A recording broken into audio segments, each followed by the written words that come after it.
In this TFT video, we are about to discuss a basic brawler comp for beginners. Get ready for some exciting gameplay. So, without any further delay, let's hop into the video and see how I perfectly use this build against my opponents. And additionally, we'll explore the step process covering the reasons behind each action, the ideal timing for each step, and the specific actions to take. This is a beginner-friendly build.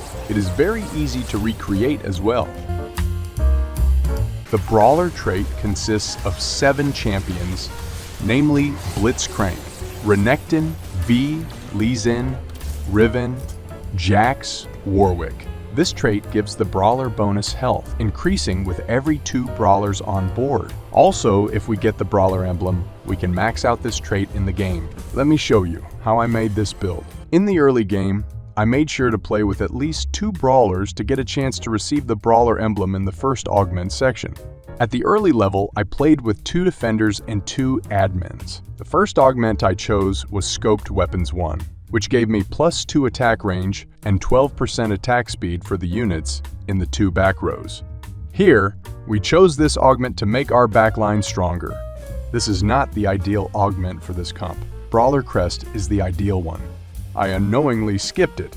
I played with 4 brawlers, 2 defenders, and 2 admins in the mid-rounds. I also have not maintained the economy in the game and was focused on upgrading my champions on the board. But you have to maintain economy in the early games, which will be helpful later in leveling up. Also buy all brawler trait champions appearing in the shop.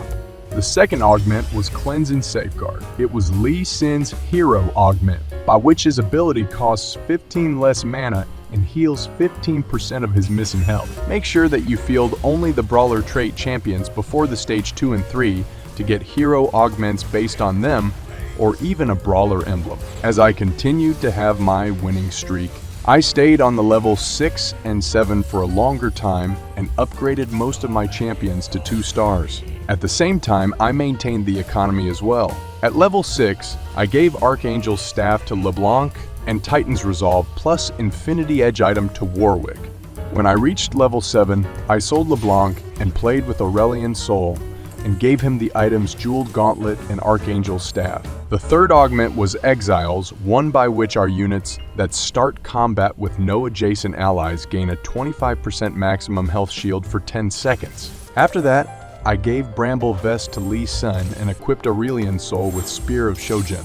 At level 8, Lee Sin was given Protector's Vow and Sunfire Cape, in addition to Bramble Vest. After that, I leveled up and played with 7 brawlers with 2 admins and 2 threats. Then I was focused on maxing the champions. After that, I gave Warwick one more item, that is Deathblade.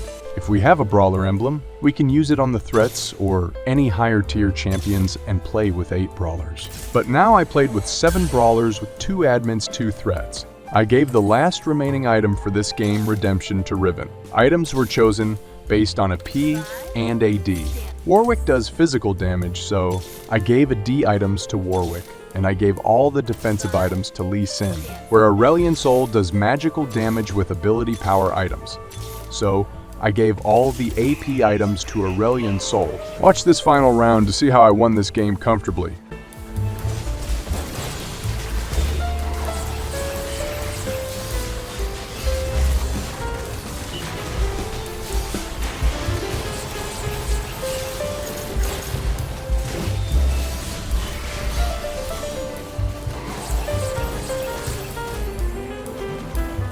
Hope you guys liked the video. Do try this comp and leave a comment below. Thank you for watching, and don't forget to subscribe to our channel, Item Swap.